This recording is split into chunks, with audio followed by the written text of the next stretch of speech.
कृषी उत्पन्न बाजार समितीत पुन्हा राजकीय घडामोडींना वेग आला असून 6 महिन्यापूर्वी विद्यमान सभापतीवर आरोप करत दंड ठोपटलेले संचालक लक्ष्मण पाटील व पुत्र सत्तेत सहभागी झाले असून रविवारी मंत्री गिरीश महाजन यांच्या नेतृत्वात चार संचालकांनी भारतीय जनता पार्टीमध्ये प्रवेश केला आहे।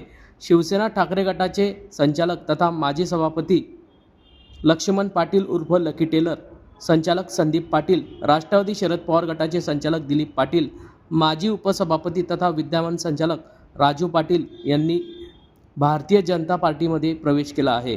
जळगाव कृषी उत्पन्न बाजार समितीचे विद्यमान सभापती सुनील महाजन यावेळी उपस्थित होते।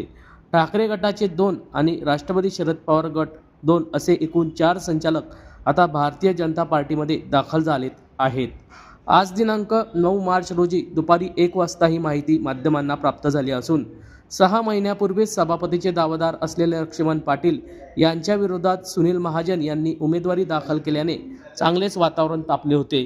आता 4 संचालकांच्या प्रवेशामुळे कृषी उत्पन्न बाजार समितीतील भारतीय जनता पार्टीची ताकद मात्र यावेळी वाढली आहे।